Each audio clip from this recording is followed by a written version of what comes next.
This summer, say I do. I am marrying a stranger. Like never before. Am I crazy? It's a whole new Married at First Sight on Peacock. Thank God I woke up in love. With new experts. My name is Dr. Lisa. My name is Paul Brunson. More couples. This could be the start of a very successful marriage. And more surprises. Or maybe not. Everything is just not enough. You're a little bit crazy. I don't know what's gonna happen. I want my fairy tale ending. Married at First Sight, now streaming. New episodes Thursdays, only on Peacock. This podcast is part of the Robots Radio Rocket Club, a program designed to help all podcasts reach their full potential. For information about joining the Robots Radio Rocket Club, check out robotsradio.net. Welcome to Holocron Histories, Star Wars Canon versus Legends, where we're going to take a deep dive into the lore of the Star Wars universe. Hello and welcome again, or for the first time, to the Holocron Histories podcast, where we talk about all things Star Wars, Legends, and Canon. I am your host, co-host, Teacup, or Austin. And I am your other host or co-host, Ben of Temeria. Yeah. So, Ben, we are talking about our faction series, continuing along that. And last week was Bounty Hunters Guild. What do we got today? Today we have the Hutt Cartel. And, yeah, everybody's favorite crime syndicate, everybody's favorite faction. It's my favorite faction of all time.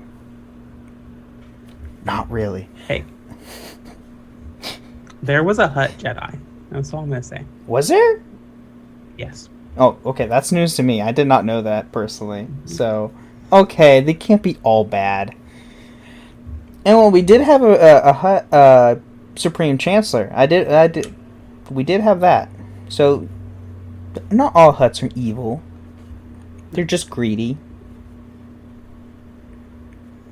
Except for that one Jedi one. Obviously, if he went with the Jedi teachings. But anyway, so starting with the Hutt Cartel, we have the Legends portion. So we're going to start with the Old Republic. During the time of the Great Galactic War, the Hutt Cartel was displeased with the Sith Emperor because he did not include them in his plans and intrigues.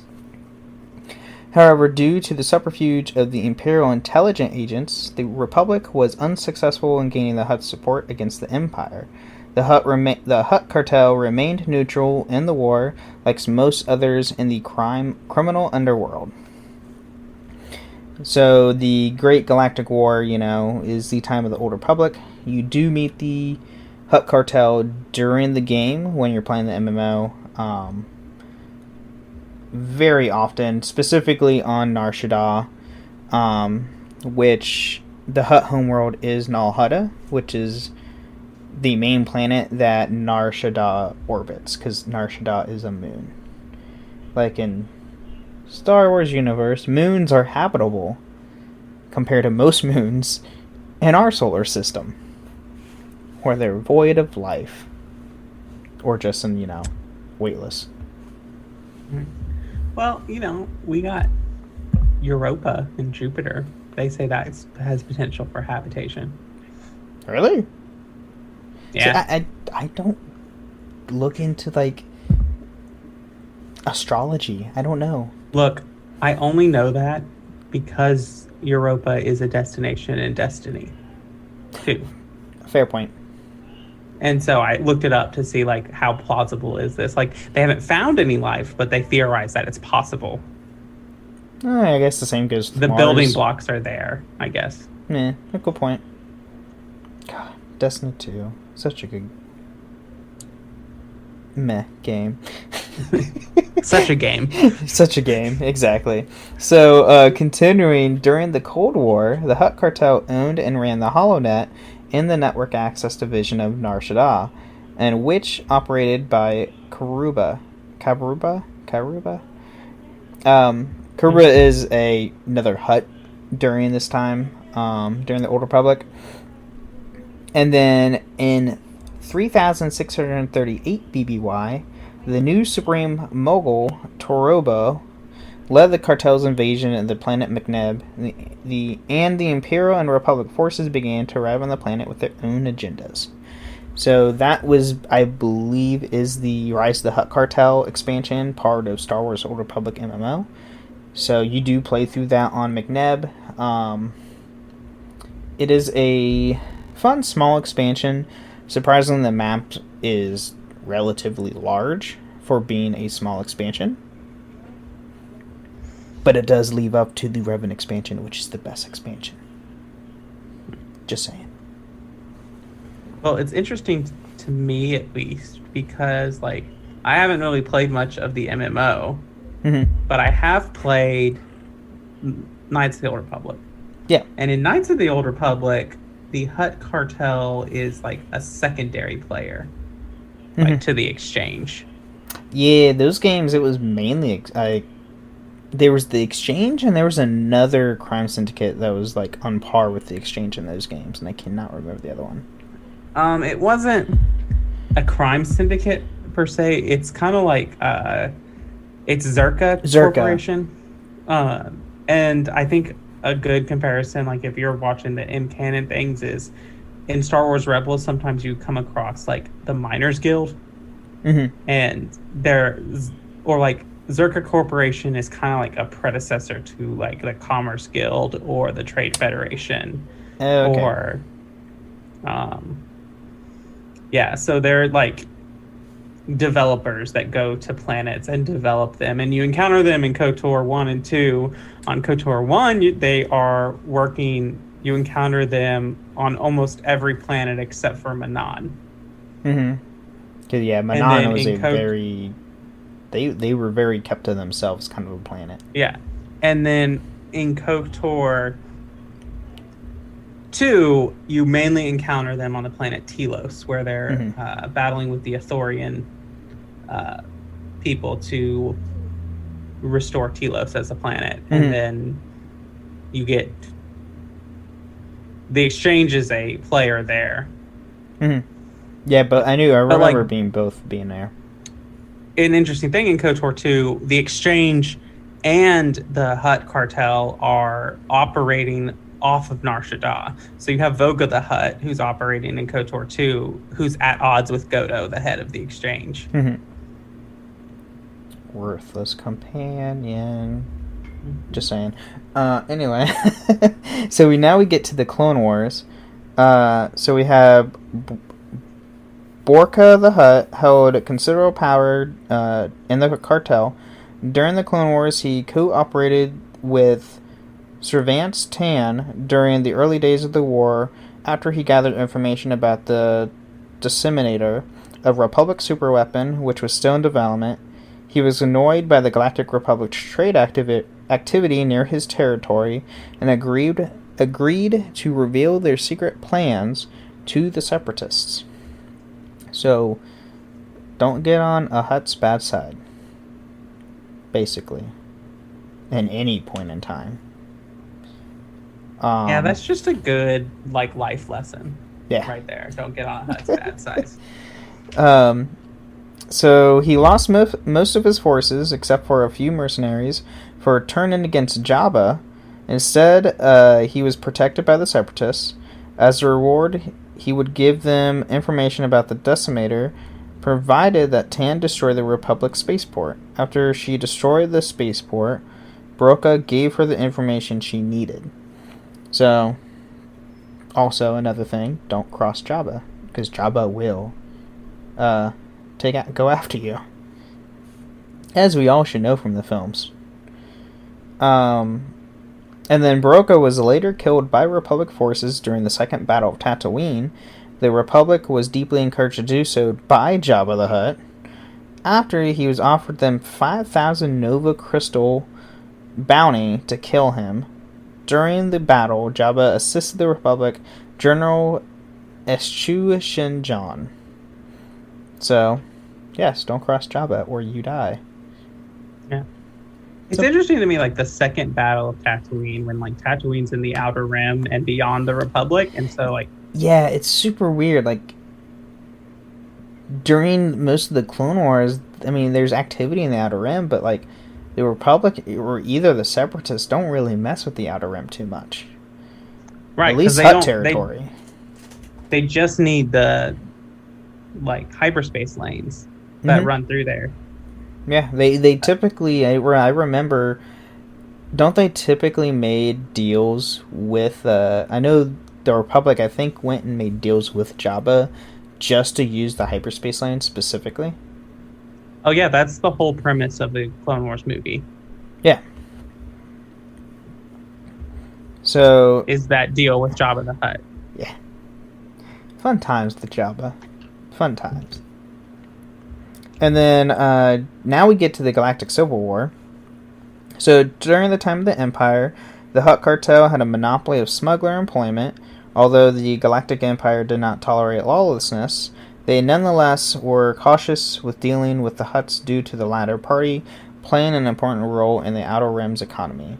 And as such, any direct actions to shut down the smuggler trade required clearance from Imperial High Command beforehand. Which, is always interesting knowing that you have to go through the Empire to deal with the Hutts,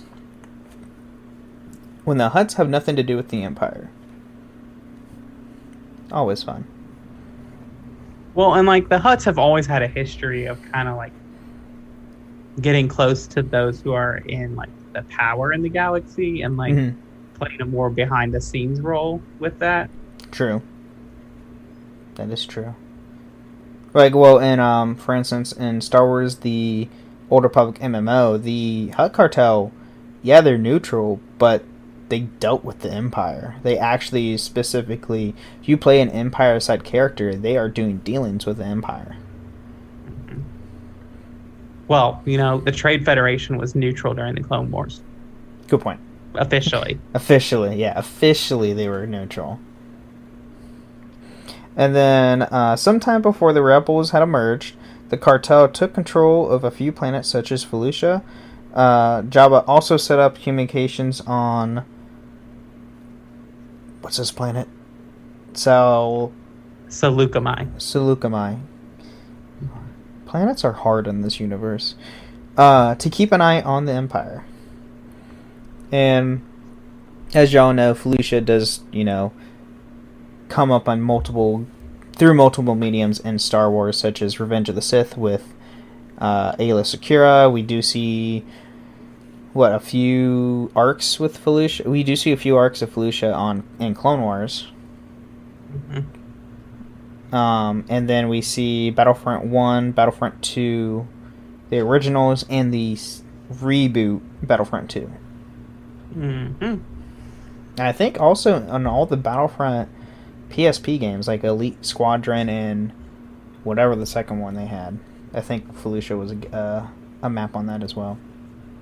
Yeah, because it ain't like Star Wars to take something that had less than, 5 minutes screen time and build it into a whole thing. Oh, yes. Boba Fett. But...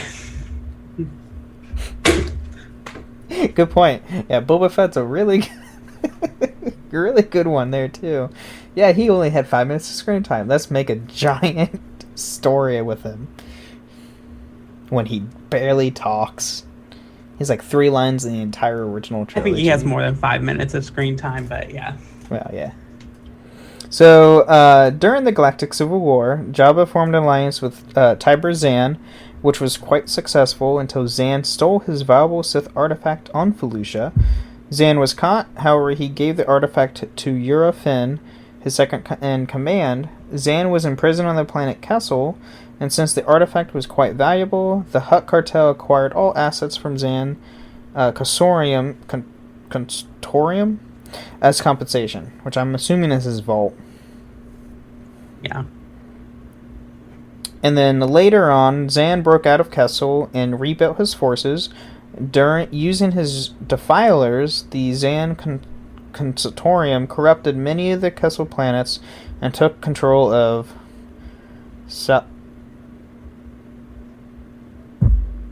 the Salakamar, whatever this planet.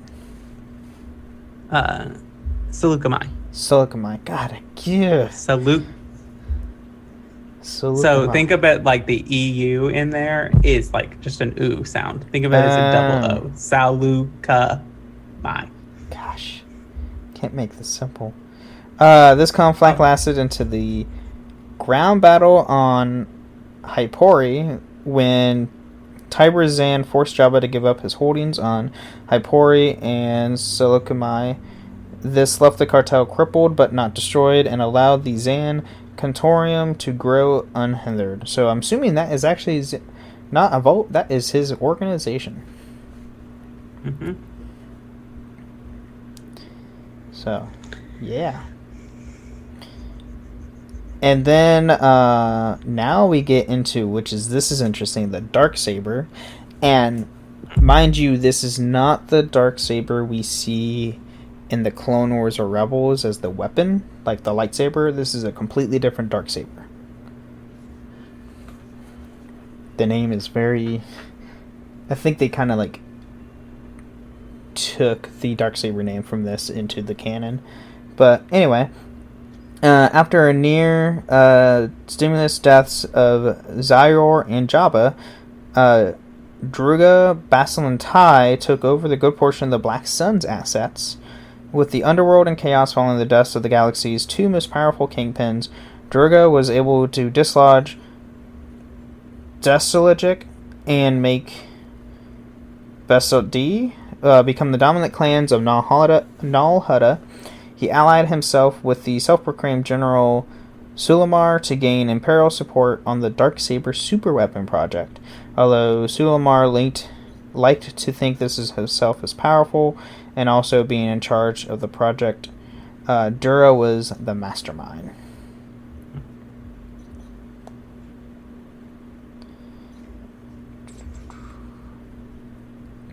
And then, also unknown to Druga was the fact that Solimar was also a lousy Imperial technician. In order to gain information, which was used for the superweapon, Durga ransacked Jabba's palace on Tatooine for information on how he hacked into the Imperial database. He then made official diplomatic overtures to Coruscant asking for peace. As a gesture in good faith, he convinced his fellow Hutts to cancel the bounties on Han Solo and Leia Organa. So, obviously this is stuff after Return of the Jedi, because Jabba's dead, and his death is in Return of the Jedi. However, the New Republic was fully aware of what Drogo was planning, and they sent a commando team led by General Crix Madine to sabotage the project using the fleet as backup. The team failed in their objective, and Madine was personally executed by Drogo. Before he died, Madine signaled the combined defense force of the New Republic. He also revealed to Drogo that Salamar was just a technician, and a poor one at that. So, I believe, if I recall, the Darksaber superweapon in Legends is a giant laser weapon, kind of like the Death Star, but more of a fixed cannon, I believe, if I recall. So, similar to what we see in Rise of Skywalker. On Yes. the Imperial Star Destroyers. Yeah. Basically, yeah.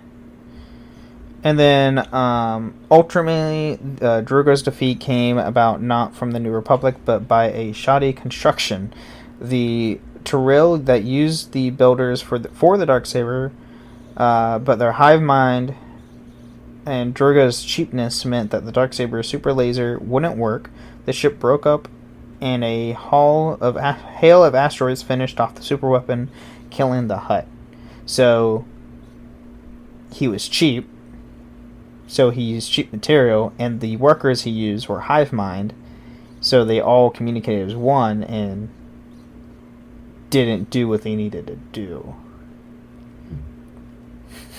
It's just a terrible death. It's like, that's the way you go. It's like, oh yeah, you have shoddy craftsmanship. Yep, that's how you go. Sorry, it wasn't some grand scheme. And then after Druga's demise, the leadership of the Bersadi clan was claimed by the Hutt crime lord Broga Bersadi Diori. God, Hutt names are something. Overall, the Darksaber project was viewed as a failure by the Hutts, and the mention of Drogo's super weapon was used as an insult to insult the Brasadi Krajik by the members of other clans. At the same token, the Hutt species as a whole suffered by association with the Darksaber from ridicule by other species. So, yeah. That ended in failure and basically became an insult for their race. Go figure. But anyway, that's what we have in Legends. Yeah, it's definitely a lot. A lot happens with the Hutt Cartel. They don't really start off as a major player in Legends, but they kind of build up their way there. Yep, that they do.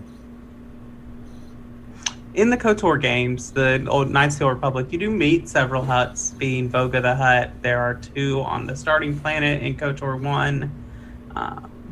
And then there's one on Tatooine when you go to Tatooine on KOTOR. There's always one on Tatooine. Yeah. You know, for the longest time until I played KOTOR 2, I thought like the Hutt's homeworld was Tatooine. That's fair. I mean, I don't know when they introduced Nal Hutta. Because it's not in the original film, so you don't know where Jabba's from. Right. Like, they don't, like, really tie that around really anywhere. They don't tell you where any planet is, where a species is from, except for, like, when you see them, like the Ewok or the Wampa or something like that. When they were first introduced. Yeah. Yeah. Chewie, we're never told what planet he's from. We don't find that out till the prequels, really. Yeah. And then, like, I mean, I'm sure Nal Hutta and all that stuff was added in Legends at some point, but, like, if you don't read the books or the novels or play the games, you won't know where any of the Hutts are from until you watch the Clone Wars animated show. Like, it's just how the medium works, I guess. Well, George Lucas was famous for adding things after the fact, and then worrying about how they made sense later. Yeah, he wanted to make a story, and then, if need be, he'll put in the plot holes later. He'll fill that later. It's always that's how Star Wars is, and that's how it will always be. But anyway, that's why if you're watching Star Wars, never take a plot hole at face value, because it'll probably get explained and fixed pretty soon. Yeah. That it will. Yes. All right, you want to take our break, and then we can get on it? Yeah, let's start our break.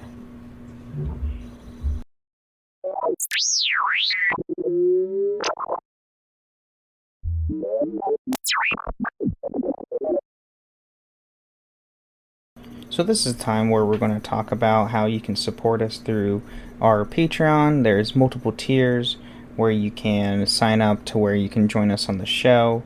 You can even start at the lower tiers to where you can get ad-free episodes, get other benefits, and to join us on the show. Our next Patreon episode will be next week, so if you're wanting to sign up, you can feel free to sign up whenever, even towards the day of the show. We do live stream these episodes every Friday at 8 p.m. Eastern Standard Time, 5 p.m. Pacific, every Friday. So if you want to join us on the end of the month show, feel free to sign up at any point before that. The topic we will be going over will be Obi-Wan Kenobi series, since the last episode will be premiering next week before the show. You can also rate us and review us on Apple Podcasts and Spotify. If you give us a 5-star review, we will call that on the show. That's it. I do want to let everybody know you can watch us live at YouTube and Twitch at Holocron Histories, and you can follow up on all info of the live showings on our Twitter at SW Holo Histories.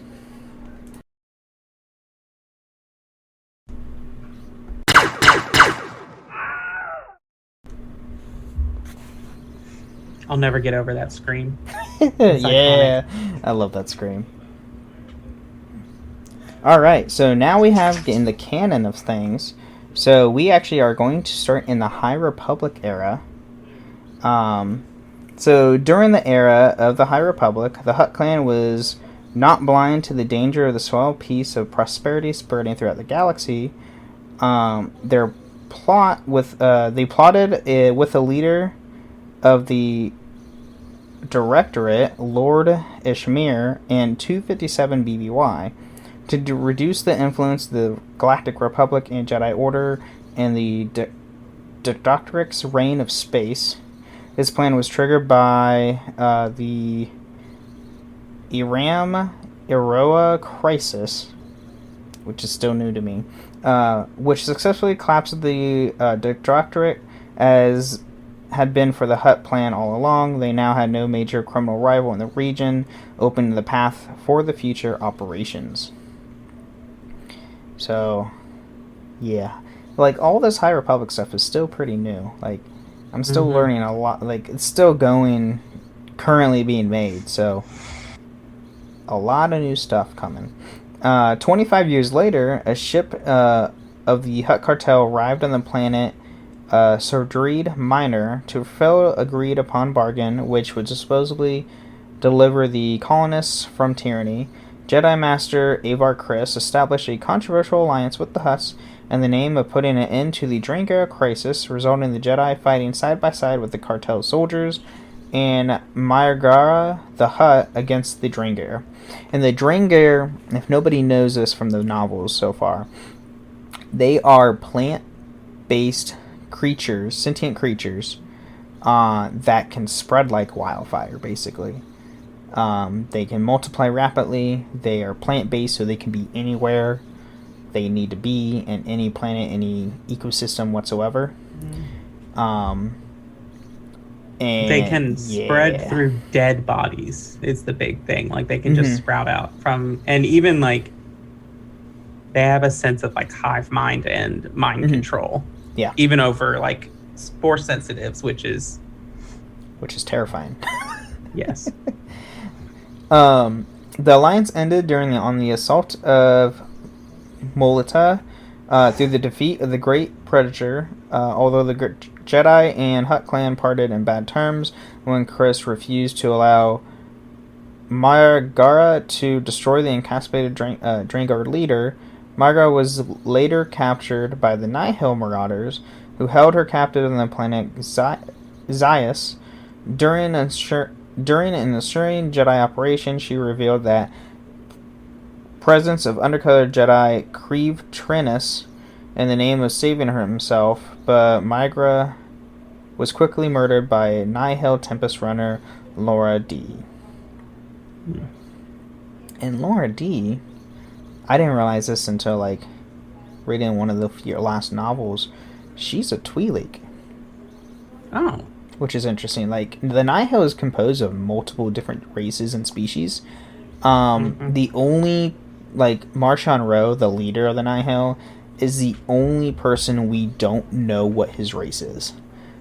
We do know, kind of, but, like, during celebrations, they even said, like, oh, yeah, you don't know his race. We haven't really explained it yet. Because they did show him, and he's like, what is that? Anyway, now we get to the late Republic era. So this is the time of the prequels. So episodes 1 through 3 and all that fun stuff. During the final days of the Republic era, Jabba the Tyrann, Jabba the Hutt, see, Hutt names are hard, and his fellow Hutts were known to preside over Tatooine's pod races. Notably, during the invasion of Boo, Jabba was present when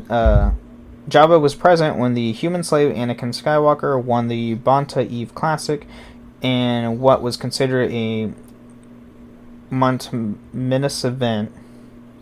Jabba was also possibly at the event for business, as the hologram image dictating Jabba's pain bounty hunter Ayura Singh after the crash of the pod racer Neva Kree was acquired by Police Inspector Tan Devo.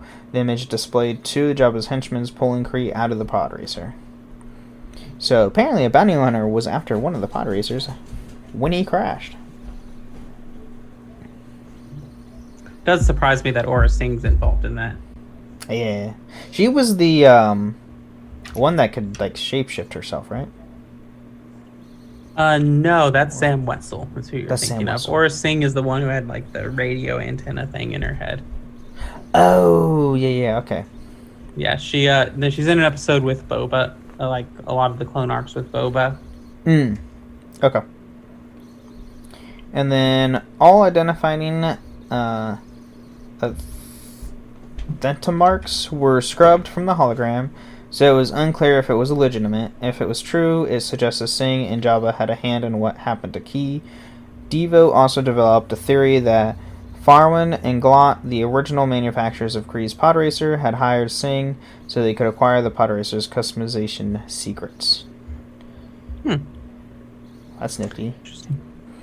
By the Separatist crisis, the influence of the Hutts was great enough to warrant a political faction of the Galactic Senate of the Galactic Republic, the Militarists,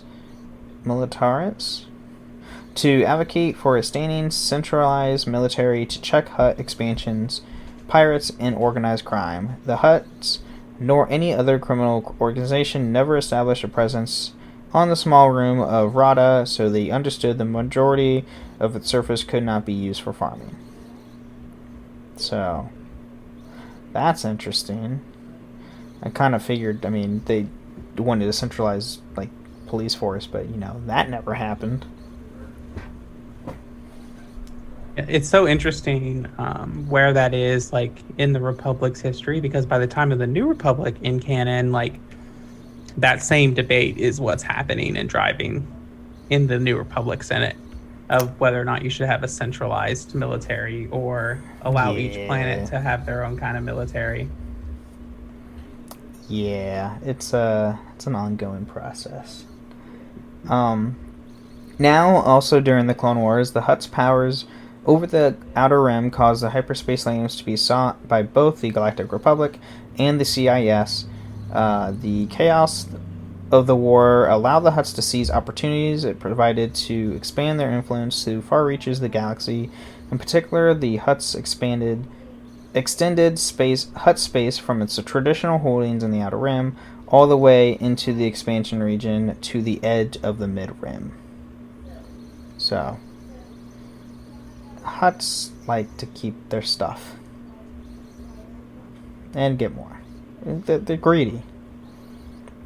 Yep.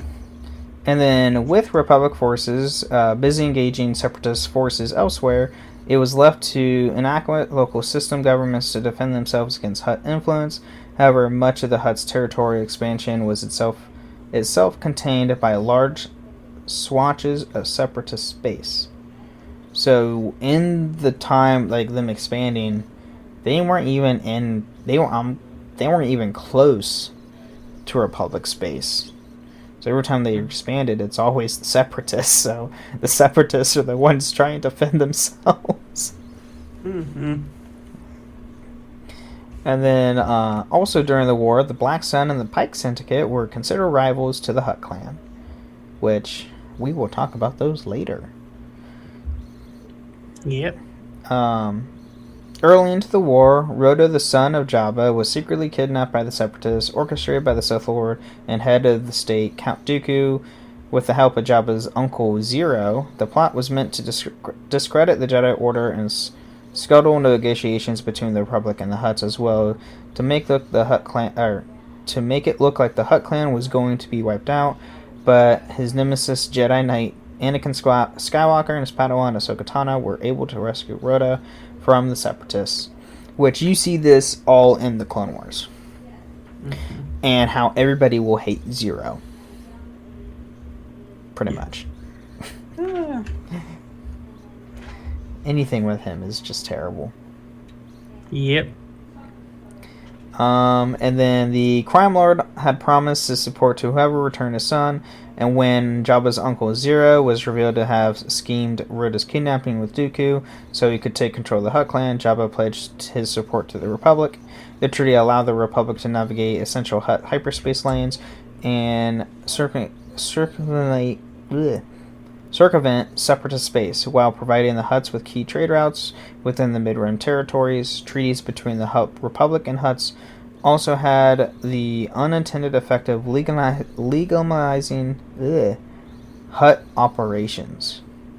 So, making a treaty with the Hutts also, legalized all their activities. Mm-hmm. Which is not good. And then, at another point in the war, Jabba hired bounty hunter Cad Bane to get information on the Senate building of Coruscant. After getting the information, the Grand Hutt Council hired Bane to free Zero before he revealed the Council's records, which were kept in a hollow diary on Teth, to the Republic Senate in exchange for his freedom. And, we all know Cad Bane. If you ever watch Book of Boba, he does make a fine little appearance in live action in Book of Boba. He is probably one of the best bounty hunters next to Boba Fett. Boba Fett's prime. And thus, there was a hostage crisis that took place at the Senate office building on Coruscant, in which bounty hunters led by Bane held the Supreme Chancellor Sheev Palpatine on the Galactic Republic and other senators hostage in order to free Zero from the Central Detention Center. Zero, with the help of Bane, escaped from the custody of the Galactic Republic. However, two Jedi Masters, Quinlan Vos and Obi-Wan Kenobi, found him dead on Teth after he was killed by his lover, C. Snootils, on the behest of Jabba. Which is great. Like, don't mess with Jabba. He will get you. Unless you're Leia or Organa, do not mess with Jabba. That is the lesson here. You won't get scot-free. That's for sure. Yes. And then, unless you're his, sex slave, basically. You're not in a position to kill him.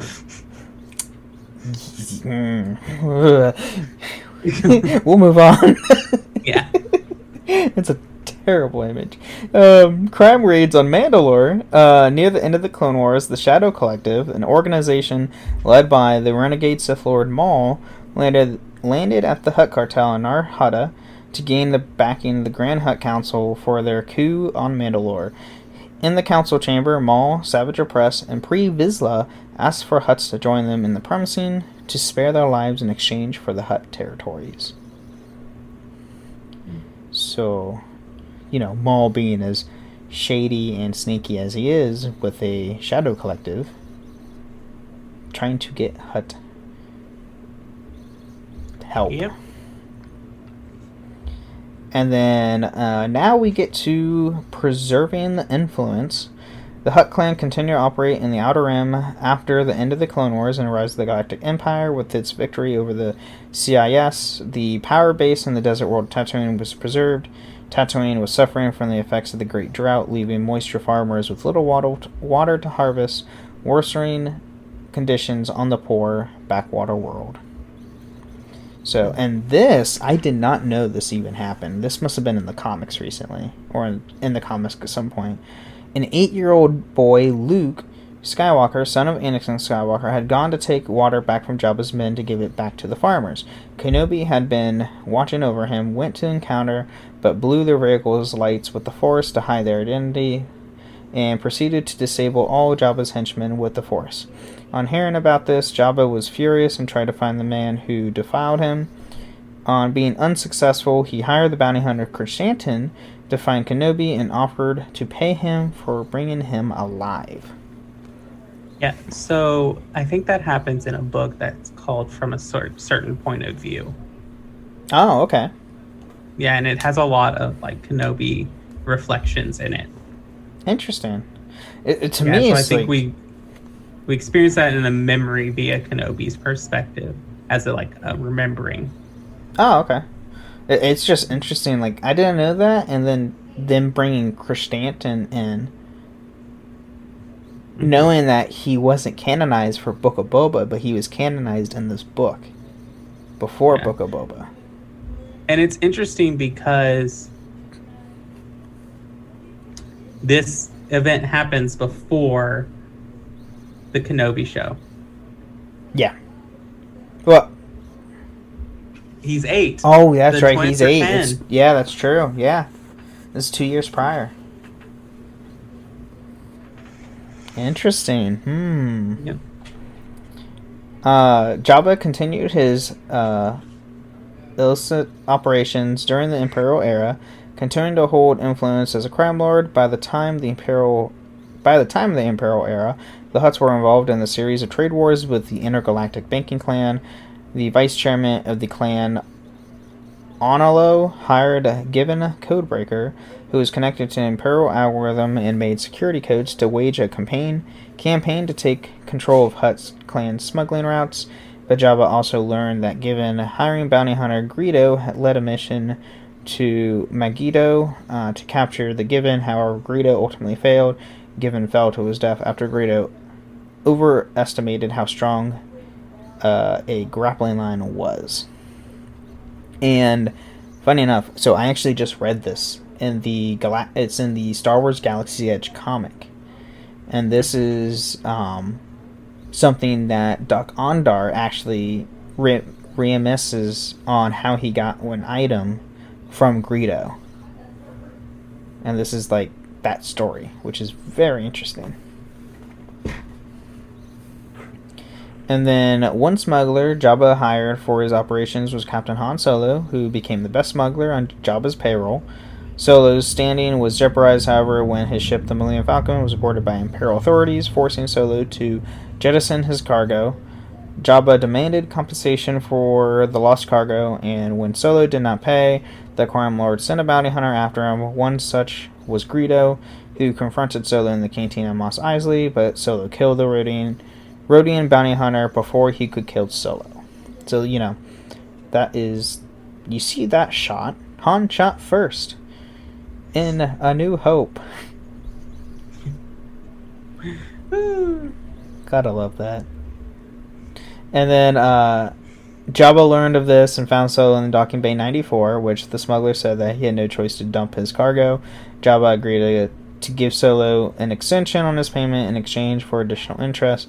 Solo accepted the offer, but soon became involved with the Alliance to restore the Republic, so the rebels, and once again failed to pay Jabba. When Jabba learned that Solo had joined the rebellion, Jabba placed a large bounty on his head.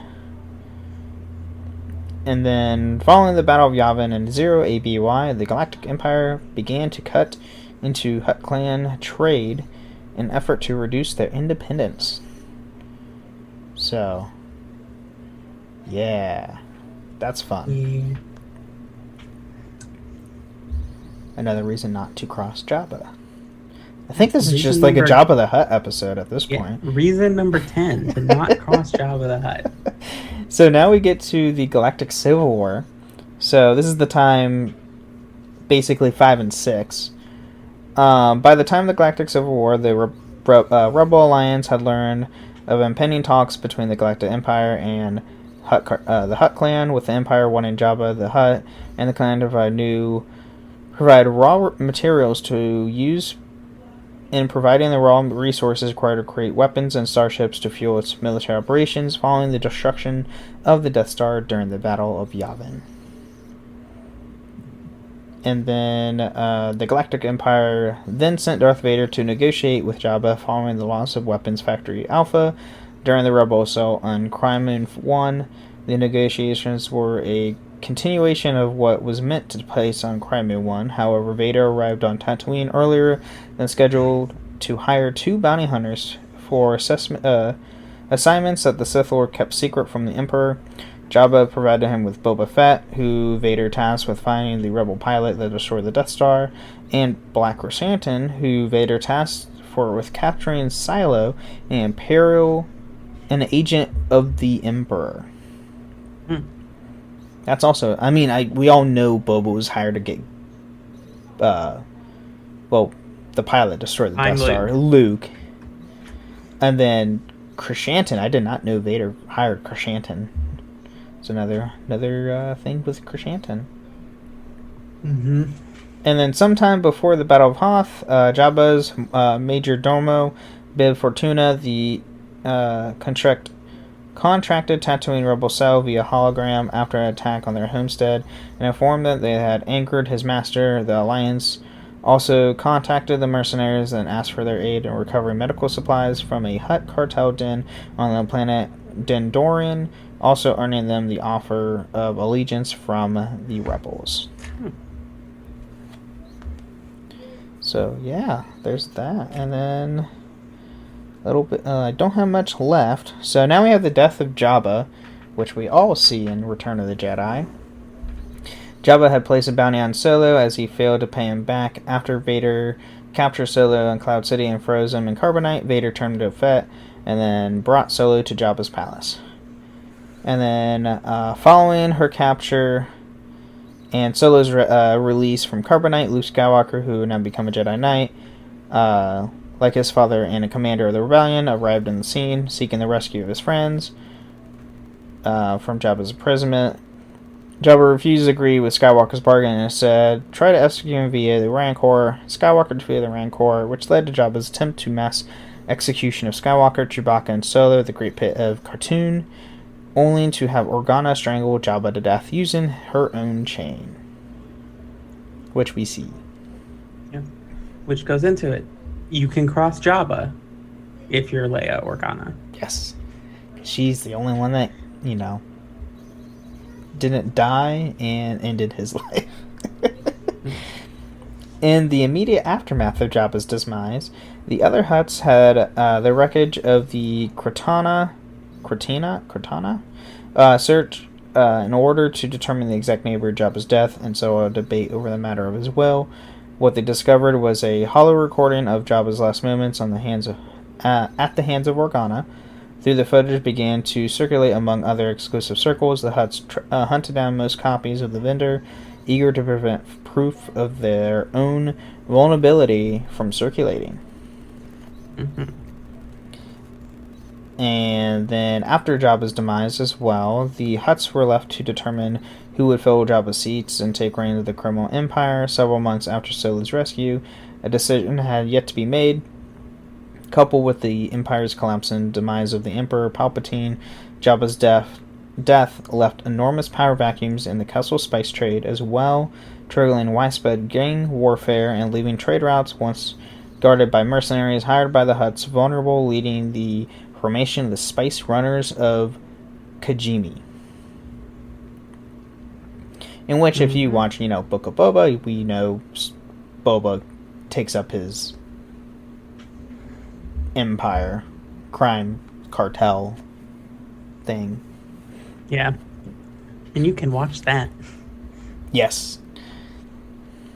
And then, several years after Jabba's death, as I was just going into this, Fett returned to his palace, killed Fortuna, who had assumed control of Jabba's throne and took it for himself.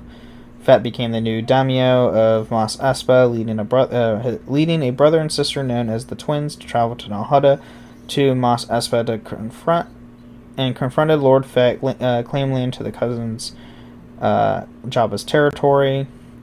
The Twins sent Chrysanthemum to kill Fett in his own palace. After the failure and capture, they arrived to apologize to Fett and offered him a Rancor, as well as Chrysanthemum as tribute. They announced the Hutt clan departure from Tatooine, as they have been informed that Jabba's former holdings have actually been promised to the Pike Syndicate by Mayor Mok Shaz, and they had no interest in waging war over a worthless rock, which you do see in Book of Boba.